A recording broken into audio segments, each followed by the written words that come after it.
Namaskar children. Namaskar. We are discussing chapter number 10. Chapter number 10, gravitation.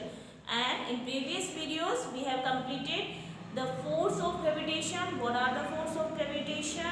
What is the formula of the gravitational force and the gravitational constant? And why we call the universal law of gravitation, जो gravitational force है जो हम experience करते हैं, gravitational force जहाँ हम खड़े हैं, अभी हम खड़े हैं, कोई ऑब्जेक्ट जब हम कोई ऊपर से सब अर्थ पे आती है तो एक फोर्स वो एक्सर्ट करती है, एक फोर्स वो महसूस करती है। तो ये जो फोर्स होता है ये यूनिवर्सल कांस्टेंट इसलिए कहलाता है, यूनिवर्सल लॉ ऑफ ग्रेविटेशन इसलिए कहलाता है क्योंकि ये कंप्लीट यूनिवर्स में सभी ऑब्जेक्ट पे लगता है, ईच एंड एवरी ऑब्जेक्ट में ये यूनिवर्स पे लगता है।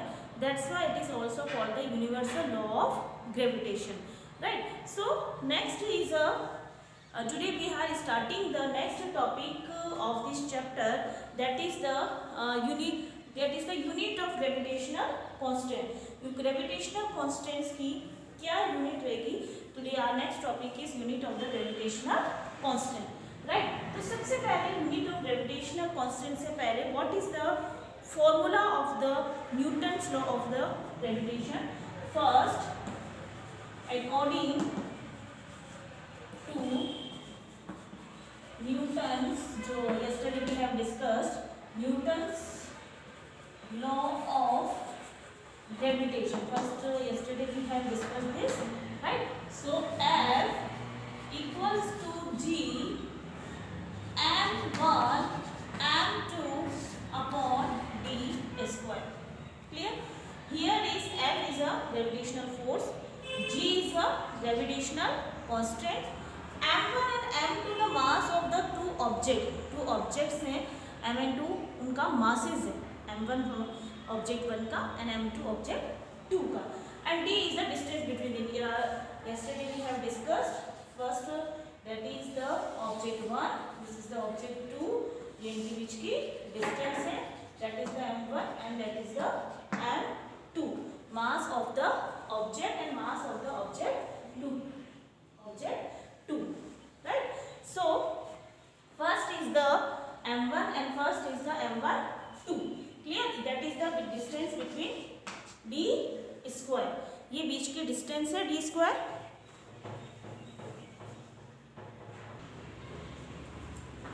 So here is particle m1 and m2, two objects हैं, इनका mass है m1 and m2, only distance between them, right? But today what is our topic?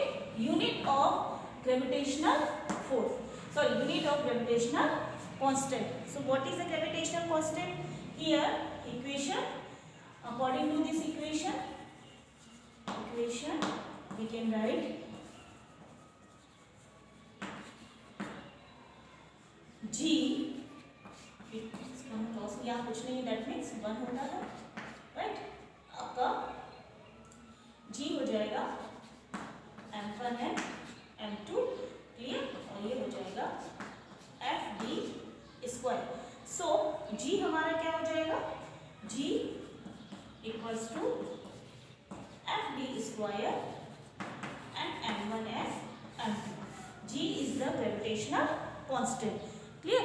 G is the gravitational constant and unit of the gravitational constant, here F equals to force, D equals to distance, m1 is mass of object 1 and m2 is mass of object 2, right? Here is m1 and m2 is the mass of object 1 and m2 is mass of object 2.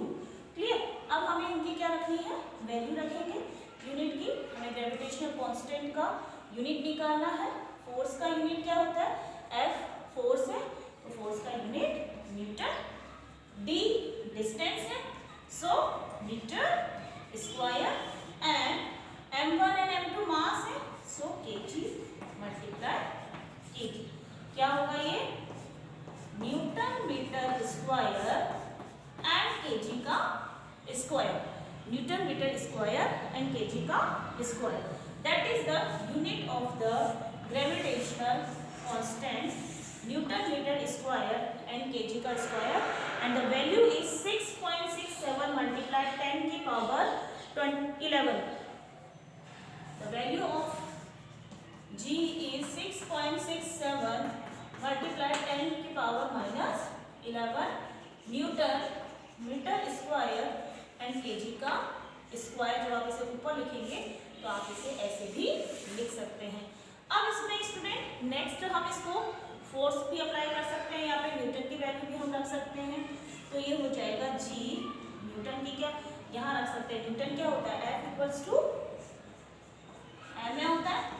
So kg metre पर second square m square and kg का square. So हम इसको कैसे लिख सकते हैं, kg metre cube second का square and kg का स्क्वायर. kg मीटर का cube metre cube kg -1 sorry kg 2 and kg फिर एक kg से एक kg कैंसिल आउट हो जाएगा. यहाँ पे हम इसे यहाँ पे इसको ऐसे कैंसिल आउट भी कर सकते हैं, ये कैंसिल आउट हो सकता है आपका. तो मीटर स्क्वायर और एस स्क्वायर और एक kg भी आ जाएगा. देखिए मीटर क्यूब सेकेंड स्क्वायर और एक ये kg. लेकिन आपको जो मोस्टली लर्न करनी है यूनिट, वो आपको लर्न करनी है, आपको जो मोस्टली लर्न करनी है, जो आपकी हमेशा काम आएगी यूनिट्स, वो आपकी है. Yes. So what is the unit of the gravitational force, gravitational constant G equals to newton metre square and kg का square.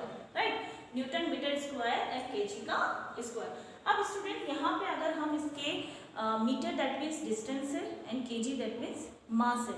First of all the value of the gravitational constant is 6.67 multiply 10 की power -11 newton metre square and minus kg का square.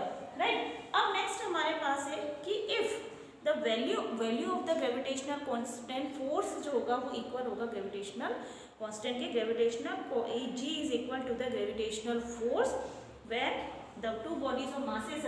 यहाँ पे हमने mass रखा है 1 unit, sorry distance, that is the distance is 1 unit and mass is 1 unit. Clear. तो G equals to हो जाएगा आपका न्यूटन के, और G equals to Newton that means ये हो गया आपका F फोर्स.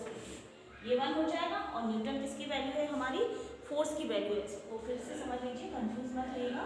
ये मैंने न्यूटन मीटर स्क्वायर लिखा है, सेम आपका क्या है ये F m1 है m2 और ये d स्क्वायर को माना 1 यूनिट और m को माना 1 यूनिट, m1 और m2 को मास का. तो G इक्वल्स टू क्या हो गया आपका F, G equals to Newton.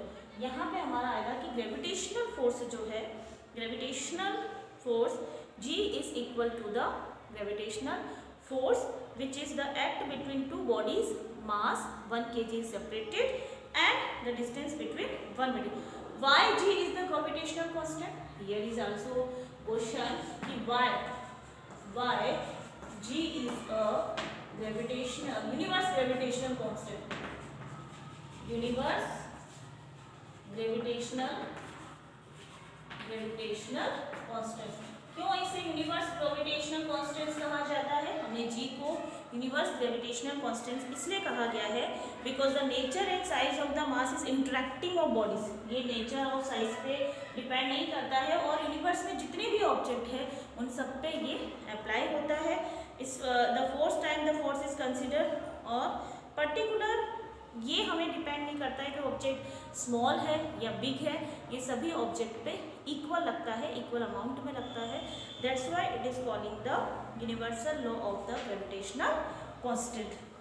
Right student, so I hope you all understand today's topic is the unit of the gravitational constant. Gravitational constants की यूनिट क्या होती है एंड क्यों इसे ग्रेविटेशनल कॉन्स्टेंट्स कहा जाता है?